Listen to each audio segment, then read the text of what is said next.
नमस्कार, आदाब, सत श्री अकाल एंड गुड मॉर्निंग गाइस आप सबका YouTube channel creative study AK में वेलकम है। सो गाइस हम हमारा first chapter fundamentals of organic chemistry continue कर रहे हैं इस वीडियो में। अगर आपने पहले वाली वीडियोस नहीं देखी हैं तो पहले वो वीडियोस देखें। आज हम लास्ट फैक्टर कर रहे हैं guys, factors affecting the reactivity. ठीक है, उसका लास्ट फैक्टर था हमारे पास हाइपर कंजुगेशन इफेक्ट। ओके, पहले वाले 3 हम डिस्कस कर चुके हैं पिछली वीडियोस में। लास्ट है हमारा हाइपर कंजुगेशन इफेक्ट। देखो, पहले हमने जो किया था आई इफेक्ट, इंडक्टिव इफेक्ट किया था। प्लस आई इफेक्ट के लिए हमने एक सीरीज की थी कि जो टर्सरी होता है वो सबसे ज़्यादा रिएक्टिव, उसके बाद जो प्लस आई इफेक्ट होता है सबसे ज़्यादा होता है ऑर्डर जो है, उसके बाद आइसो का और फिर एन का। ठीक है, अब हम बात कर रहे हैं हाइपर कंजुगेशन की। जो हाइपर कंजुगेशन है वो क्या होता है, रिवर्स होता है। क्या बोल रही हूँ मैं, रिवर्स। रिवर्स होता है किसका, प्लस आई इफेक्ट का। यानी अगर प्लस आई इफेक्ट में हमने डिस्कस किया कि सबसे ज़्यादा कौन सा होता है, टर्सरी, फिर आइसो और फिर एन वाला, है ना। तो इसमें क्या होगा, सबसे पहले एन वाला सबसे ज़्यादा, फिर रिएक्टिविटी होगी आइसो की और फिर होगी टर्सरी की। ओके, अब देखो hyper conjugation effect. Alkyl group are attach to unsaturated system such as double bond to the benzene ring. This order plus I effect reverse, यानी जिसमें जो हमारा अल्काइल ग्रुप है, कार्बन वाला जो ग्रुप है, वो क्या करेगा, डबल बॉन्ड पे अटैच हो जाएगा, डबल बॉन्ड पे अटैच हो जाएगा, और जो हमारा प्लस आई इफेक्ट है वो क्या हो जाएगा, रिवर्स हो जाएगा, उल्टा हो जाएगा। और उसको दिस इफेक्ट इज रिवर्स होने के बाद this effect is known as hyper conjugation effect. इसको हम बोलेंगे hyper conjugation effect. Okay, order reverse हो जाएगा, पहले कौन सा आएगा, एनएथ आएगा, एन, फिर आइसो एंड फिर टर्सरी वाला। ठीक है, उसके बाद है हमारा significance of hyper conjugation effect. Hyper conjugation की सिग्निफिकेंस क्या क्या है। फर्स्ट सिग्निफिकेंस है directive influence of alkyl group. Directive influence देखेंगे। अब देखो, डायरेक्टिव इन्फ्लुएंस का मतलब जो हमारा ऑर्थो पोजीशन होता है, लास्ट वीडियो में मैंने बताया था कि ऑर्थो पोजीशन कौन सी होती है, एक हमारे पास पैरा पोजीशन होती है और एक मेटा होती है। ठीक है, अब देखो ऑर्थो और मेटा, जो directing influence of CH3 and other, जो सबसे ज़्यादा जो होती है डायरेक्टिव इन्फ्लुएंस है वो कहाँ होती है, ऑर्थो पे और पैरा पे होती है, पोजीशन पे। ठीक है, ये अब एग्जाम्पल इसने ले लिया CH3 का, किसका ले लिया, CH3 का। ठीक है, CH3 में क्या करेंगे, देखो बेंजीन है, बेंजीन के ऊपर क्या ग्रुप लग गया, CH3 कार्बन HH। ठीक है, तो ये वाली कार्बन जो है, ये वाली बॉन्ड शिफ्ट होके नीचे आएगी, तो नेक्स्ट वाली बॉन्ड डबल बॉन्ड कैरेक्टर इस कॉर्नर पे, ठीक है, इस कार्बन पे अटैक करेगी। अब यहाँ क्या हो जाएगा, डबल बॉन्ड कैरेक्टर आ गया, और यहाँ लॉन पेयर है, तो ये लॉन पेयर फिर दोबारा शिफ्ट होंगे इस बॉन्ड पे, सिंगल बॉन्ड पे, जो डबल बॉन्ड है ये नेक्स्ट कार्बन पे आ जाएगी। ठीक है, जहाँ से कोई जा रहा है, मतलब यहाँ पे आ गया तो नेगेटिव चार्ज। ठीक है, अब नेक्स्ट ऐसे ही रिमूवल हो जाएगा, ये मैंने क्या बना दिया, इसके रेजोनेंस स्ट्रक्चर्स हो गए। ठीक है, as a result hyper conjugation, यहाँ क्या हो रहा है, हाइपर कंजुगेशन की वजह से इलेक्ट्रॉन डेंसिटी जो है हमारी ऑर्थो और पैरा पे क्या हो रही है, इंक्रीज हो रही है। ऑर्थो पोजीशन पे और पैरा पोजीशन पे हाइपर कंजुगेशन इफेक्ट की वजह से इलेक्ट्रॉन डेंसिटी इंक्रीज करती है। ठीक है, उसके बाद ये चीज़ हमने बता दी कि जो ज़्यादा हमारी रिएक्शंस होती हैं वो क्या होती है, जो ग्रुप्स होते हैं वो कहाँ अटैच होते हैं, ऑर्थो पोजीशन पे और पैरा पोजीशन पे। तो उसका रीज़न क्या होता है, due to hyper conjugation effect की वजह से। नेक्स्ट हमारे पास है stability of carbocation and free radical. Carbocation और फ्री रेडिकल की स्टेबिलिटी जो होती है आगे हम अच्छे से डिस्कस करेंगे। आप सिंपली अभी इस टॉपिक में यही याद रखना है कि स्टेबिलिटी क्या होती है, टर्सरी, सेकेंडरी एंड प्राइमरी। सबसे ज़्यादा स्टेबल कौन सा होता है, टर्सरी होता है, फिर सेकेंडरी होता है और फिर प्राइमरी होता है। ओके, थर्ड इसकी सिग्निफिकेंस है shortening of carbon carbon single bond adjacent to multiple bond. मतलब जब हमारी सिंगल बॉन्ड कन्वर्ट होती है डबल बॉन्ड में तो उसकी जो लेंथ है, बॉन्ड लेंथ है, वो क्या हो जाती है, कम हो जाती है, डिक्रीज हो जाती है पहले से। ओके, इसका भी रीजन क्या है, because of hyper conjugation, because of hyper conjugation carbon to carbon 3, ये बेंजीन और CH3 का केस समझा रहा है। Single bond in the propene, किसके केस में, प्रोपीन का केस बता रहा है। 3 कार्बन है मेरे पास, जो सेकंड और थर्ड के बीच में है, सिंगल बॉन्ड के बीच में क्या आ जाएगा, डबल बॉन्ड करेक्टर आ जाएगा, hence little shorter the normal. मतलब नॉर्मल से थी उससे थोड़ी सी हमारी छोटी हो जाती है बॉन्ड। यानी अगर हमारी सिंगल बॉन्ड है और डबल बॉन्ड है तो डबल बॉन्ड हमारी क्या हो जाती है, छोटी हो जाती है as compare to single bond. Okay, the reason is due to hyper conjugation effect. ये चीज यहाँ इसका डायग्राम बना दिया। ओके, प्रोपीन का एग्जाम्पल लिया, propene double bond character है, ये मेरी 1 2 3 यहाँ डबल बॉन्ड है, जो ये H है ये इलेक्ट्रॉन से बॉन्ड यहाँ अटैक करेगा, तो ये वाली डबल बॉन्ड अटैक करेगी CH पे, तो ये वाला बाहर H की बॉन्ड टूट के यहाँ आ गई डबल बॉन्ड, ये वाली डबल बॉन्ड क्या आ गई यहाँ पे, नेगेटिव चार्ज आ जाएगा। ओके, तो डबल बॉन्ड करेक्टर आ गया, डबल बॉन्ड करेक्टर आया तो लेंथ क्या हो जाएगी, स्मॉल हो जाएगी। ओके, ये था हमारा हाइपर कंजुगेशन इफेक्ट, उसकी सिग्निफिकेंस थी। पहले उसने क्या एक्सप्लेन किया, सबसे पहले उसने सिग्निफिकेंस में हमें बताया कि डायरेक्टिव इन्फ्लुएंस ऑर्थो और पैरा पे होती है। उसके बाद सेकंड उसने स्टेबिलिटी बताई कार्बोकैटायन की और फ्री रेडिकल्स की, कि टर्सरी सबसे ज़्यादा स्टेबल होता है, फिर सेकेंडरी और फिर प्राइमरी।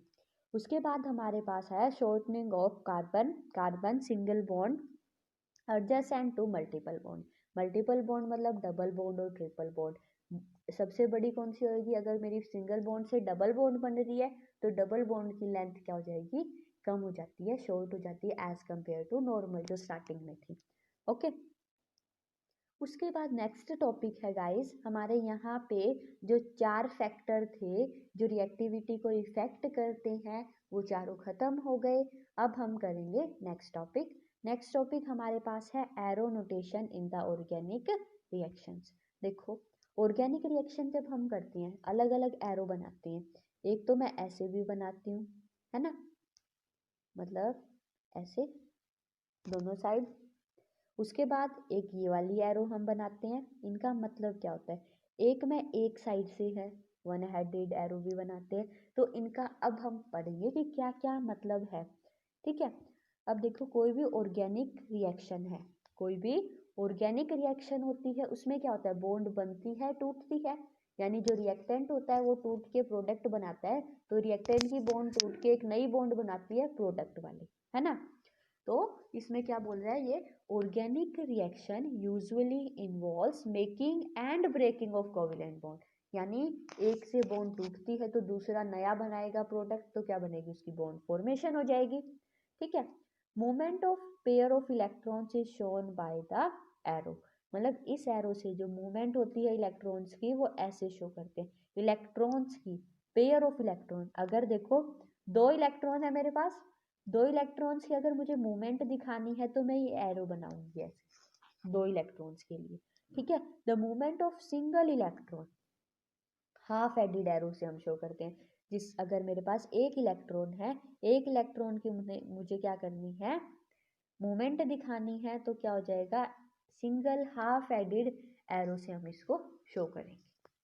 ठीक है, उसके बाद ये चीज होगी, देखो CH3 double bond CH2 double bond CH2 plus H positive, तो ये वाली जो बॉन्ड है, बॉन्ड में एक सिंगल बॉन्ड है, बॉन्ड के मैं ये वाली एरो लगा रही हूँ, यानी एक बॉन्ड में 2 इलेक्ट्रॉन्स होते हैं, दोनों इलेक्ट्रॉन्स क्या कर रहे हैं, मूव कर रहे हैं, दोनों इलेक्ट्रॉन्स मूव करेंगे तो क्या हो जाएगा, 2 इलेक्ट्रॉन्स की मूवमेंट शो कर रहे थे तो फुल एरो दिखाएंगे। ठीक है, ओके, अब इसमें देखो एक इलेक्ट्रॉन है CH3Cl, CH3 ऊपर एक फ्री रेडिकल का एग्जांपल हो गया, एक इलेक्ट्रॉन है, प्लस में ClCl, तो देखो इसका एक इलेक्ट्रॉन, एक इलेक्ट्रॉन है, एक इलेक्ट्रॉन की मूवमेंट दिखानी है तो मैं हाफ एडेड एरो से शो करती हूँ। ओके, एक ये वाली एरो अगर 2 इलेक्ट्रॉन्स की मूवमेंट शो करनी है तो पूरी एरो को शो करेंगे, हाफ एडेड हम शो करेंगे तो 1 इलेक्ट्रॉन की मूवमेंट करवानी होगी तो तब यूज करेंगे। उसके बाद आती है डबल हेडेड। डबल हेडेड में देखो क्या करते हैं, जो रेजोनेंस स्ट्रक्चर्स हम बनाते हैं उसमें ये वाली एरो हम यूज करते हैं। ठीक है, इसमें कोई इलेक्ट्रॉन्स की मूवमेंट नहीं होती, बट ये क्या करती है, जो रेजोनेंस स्ट्रक्चर्स हैं उनको सेपरेट करती है, एक स्ट्रक्चर को दूसरे स्ट्रक्चर से सेपरेट करती है, तो डबल हेडेड एरो हम उसे शो करते हैं। ये सारे क्या है तो बेंजीन के स्ट्रक्चर, लेकिन क्या कर रखा है, अलग अलग है, तो क्या कर दिया, डबल हेडेड एरो से हम इसको शो करते हैं। Okay, does not indicate the movement of electron but use to separate various resonance structures. अलग अलग रेजोनेंस स्ट्रक्चर्स को सेपरेट करने के लिए डबल हेडेड एरो हम यूज करते हैं। ओके, अब नेक्स्ट टॉपिक आता है एरोज का सिस्टम। समझ आ गया कि 3 टाइप के एरोज हम यूज करते हैं, फुल, हाफ और डबल हेडेड। हो गया। अब हमारे पास नेक्स्ट टॉपिक है type of bond fission. There are 2 ways in which covalent bond can be broken. मतलब अगर मेरी एक बॉन्ड है वो क्या कर रही है, टूट रही है, तो उसके कितने वेज है, 2 वेज है, एक सिमेट्रिकल एक अनसिमेट्रिकल। सिमेट्रिकल को हम बोलते हैं होमोलिटिक और उसको हम बोलते हैं heterolytic fission. Okay, there are 2 types of bond fission. एक मेरे पास क्या हो जाएगा, होमोलिटिक फ्यूजन, एक मेरे पास क्या होगा, हेट्रोलिटिक फ्यूजन, जिसको हम अनसिमेट्रिकल भी बोलते हैं। अब देखो क्या मतलब है इसका। अब फॉर एग्जांपल एक मेरे पास क्या है, एक एटम ए है, एक एटम बी है, इनके बीच में बॉन्ड है। अगर मैं ये बॉन्ड तोड़ देती हूँ तो ये बॉन्ड अगर मैं तोड़ रही हूँ तो इस बॉन्ड में क्या है, 2 इलेक्ट्रॉन्स है, 2 इलेक्ट्रॉन्स है। अब देखो अगर ये दोनों इलेक्ट्रॉन, एक इलेक्ट्रॉन इसके पास चला जाए, एक इलेक्ट्रॉन इसके पास चला जाए, ये वाला इलेक्ट्रॉन तो इसके पास चला गया ए के पास, ये वाला बी के पास चला गया, यानी इक्वल नंबर ऑफ इलेक्ट्रॉन्स दोनों के पास हो जाए, एक उसके पास एक उसके पास, तो सिमेट्रिक है, तो सिमेट्रिक है तो क्या होगा, होमोलिटिक फ्यूजन हो जाता है। Okay, when covalent bond joining two A and B atom break in such a way that each atom of covalent bond take 1 electron of shared bond। ठीक है, यानी जो इलेक्ट्रॉन्स है वो इक्वल नंबर में चले जाए, एक ए इसके पास एक बी के पास। ठीक है, जब ए बन गया ये फ्री रेडिकल्स होते हैं, ये क्या होते हैं, फ्री रेडिकल्स होते हैं। ओके, इनके ऊपर कोई भी चार्ज नहीं आया। फ्री रेडिकल्स की डेफिनेशन क्या होगी, a neutral chemical species such as A B which contain odd और अनपेयर्ड इलेक्ट्रॉन। वो स्पीसीज जिनके पास क्या हो, अनपेयर्ड इलेक्ट्रॉन होते हैं, उनको हम बोलते हैं फ्री रेडिकल्स। ओके, अब इसकी कंडीशंस कौन कौन सी है होमोलिटिक फ्यूजन की। फर्स्ट क्या है, occur in non polar bond, bond कौन सी होनी चाहिए, नॉन पोलर होनी चाहिए, और हाई फेवरेबल होता है हाई टेम्परेचर। अगर हमारा टेम्परेचर क्या है, हाई है, तो उसके लिए क्या है, ये फेवरेबल है। नेक्स्ट मेरे पास है हेट्रोलिटिक यानी अनसिमेट्रिकल फ्यूजन। ठीक है, अनसिमेट्रिकल फ्यूजन में क्या है, सेम चीज, क्या एक बॉन्ड मैं ब्रेक करूंगी ए और बी की, तो ये जो इलेक्ट्रॉन्स है ये बॉन्ड ब्रेक किया, दोनों इलेक्ट्रॉन एक के पास चले जाए, यानी चाहे तो ए के पास चले जाए या फिर बी के पास चले जाए। समझ आया, उसको हम बोलते हैं हेट्रोलिटिक। किसके पास जाएंगे, जो ज्यादा इलेक्ट्रोनेगेटिव है, इलेक्ट्रोनेगेटिव है, जो ज्यादा इलेक्ट्रोनेगेटिव है उसके पास ही इलेक्ट्रॉन्स मूव कर जाते हैं।